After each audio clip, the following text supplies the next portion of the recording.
Bir жігіттің басынан өткен жағдай Айболға баяғыда бала кезде шегол кезінде айтып бергем десең.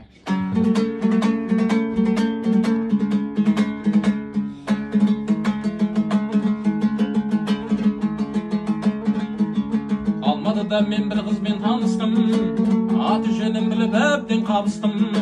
Ойнап тұрған бір аңбел болған соң, әзіл сөзбен біраз сөзін қағыттым. Ойнап тұрған бір аңбел болған соң, әзіл сөзбен біраз сөзін қағыттым.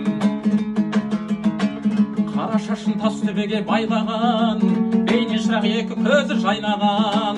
Аяғында биік өкше платформа киіп алған кала-кала қарадан. Аяғында биік өкше платформа киіп алған кала-кала қарадан.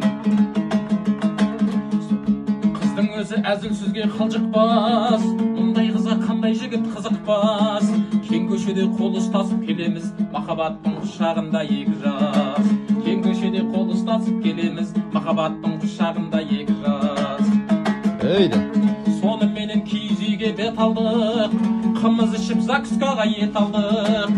Қымыз ішіп дене әбден қызған соң, екеуміз де оңашаға бет алдық. Қымыз ішіп дене әбден қызған соң, екеуміз де оңашаға бет алдық. Қымыз ішіп дене әбден балқыдай, жас жүрегім аспан құшып шалқыдай. Сол уақытта артымыздан бір жігіт, қайда кетіп барасың деп шақырдай. Сол уақытта артымыздан бір жігіт, қайда кетіп барасың деп шақырдай. Мен ойладым сол жігіттің жақыны, қош сау бол деп айрылыстық ақыры. Қыз деп менің құшағыма басқаным, болып шықты сол жігіттің қатыны.